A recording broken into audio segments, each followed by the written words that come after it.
مثال کے طور پر اگر ہم حزقیل کے ایک ہم اثر نبی کا ذکر کریں یعنی کہ یرمیہ کا، تو وہ رویا میں دیکھتا ہے کہ ایک دیگ ہے جو کہ ابل رہی ہے اور وہ بس انڈھیلی ہی جانے والی ہے، تو اس کے پیچھے پیغام یہ تھا کہ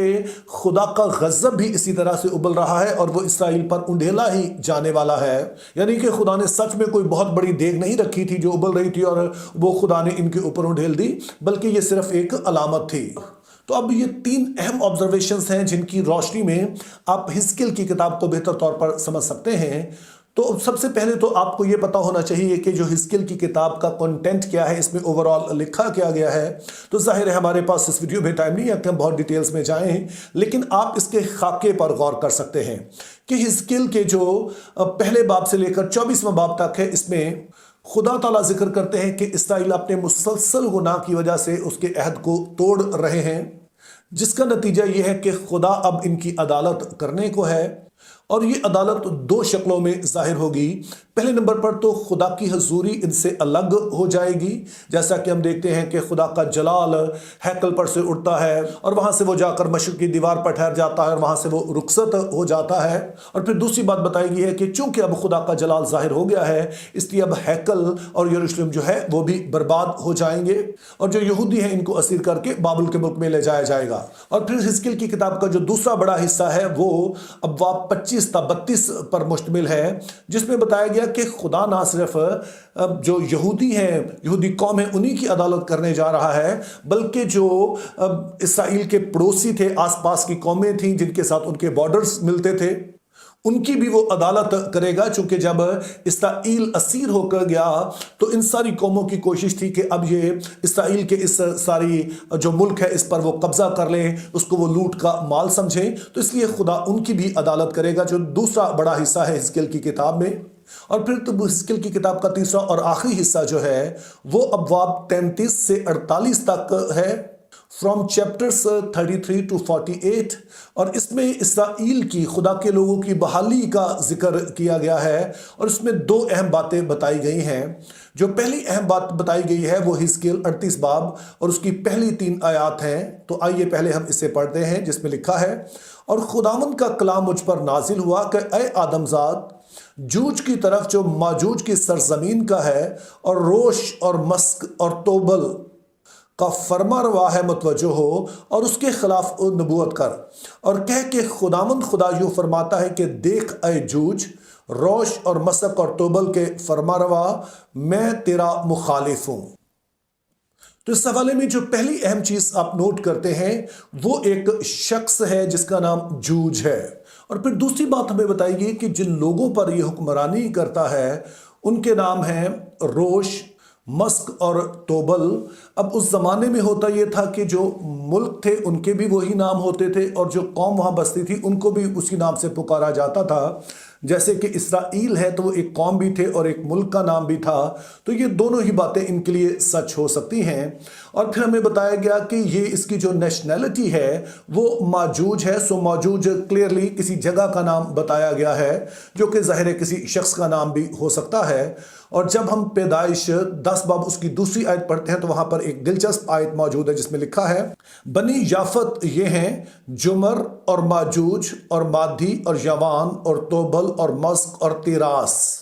تو حزقیل 38 باب اور اس کی پہلی 3 آیات میں جو مختلف نام ہم پڑھتے ہیں وہ سارے کے سارے ہمیں پتہ چلتا ہے کہ وہ دراصل نوح کے پوتوں کے نام ہیں جو کہ مختلف علاقوں میں آباد ہوئے اور پھر وہ زمینیں انہی کے نام سے کہلانے لگیں۔ تو علماء بائبل کے مطابق بنی یافت جو سیٹل ہوئے وہ یورپ کا ایریا تھا،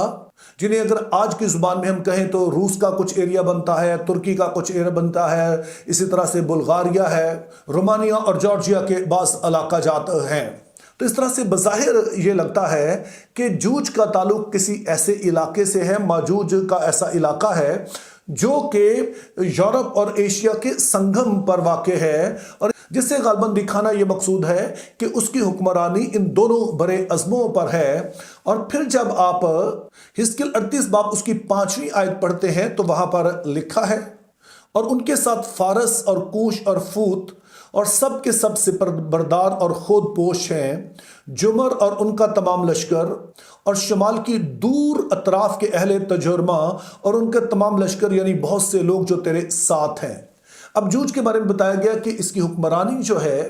وہ یورپ اور ایشیا میں ہے، لیکن اس کے ساتھ جو اور لوگ شامل ہیں ان کا تعلق افریقہ سے ہے، جیسے کہ یہاں پر کوش کہا گیا ہے جو کہ ایتھوپیا ہے، اور اس طرح فوت جو کہا گیا ہے جو لیبیا ہے۔ تو اب ان سارے علاقوں میں دو باتیں بڑی اہم ہیں۔ نمبر ون، یہ سارے کے سارے علاقے وہ ہیں، یہ ساری کی ساری قومیں وہ ہیں جو اسرائیل سے بہت دور ہیں، یہ اس کے نزدیک نہیں ہیں، آس پاس نہیں ہیں، اور جیسے کہ ہم دیکھ چکے ہیں کہ آس پاس کی قوموں کی عدالت و خدا پہلے ہی کر چکا ہے جو اسرائیل کے دشمن آس پاس تھے، اور اب یہ ذکر ہو رہا ہے جو دور دراز کے علاقے کے دشمن ہیں اسرائیل کے۔ اور پھر دوسری اہم بات بتائی گئی ہے کہ ان سارے لوگوں کا تعلق تین بڑے اعظموں سے ہے، یعنی کہ جو ایشیا ہے، افریقہ ہے اور یورپ ہے، اور اس وقت یہی تین بڑے اعظم موجود تھے۔ تو یوں یہ سمجھیں کہ دور دراز کے لوگ ہیں اور پوری دنیا کے لوگ ہیں جو کہ اسرائیل کے خلاف اکٹھے ہوتے ہیں، لیکن اس کے باوجود بھی یہ اسرائیل پر غالب نہیں آتے ہیں بلکہ اسرائیل ان کو شکست دیتا ہے۔ یہ پہلی امپورٹنٹ بات ہے اس حوالے کو سمجھنے کے لیے جو آپ نے ذہن میں رکھنی ہے۔ اور پھر اس کے بعد کے ابواب میں ہیکل کا ذکر کیا گیا ہے، اور ذہن میں رہے کہ ہیکل سے مراد خدا کی حضوری ہے۔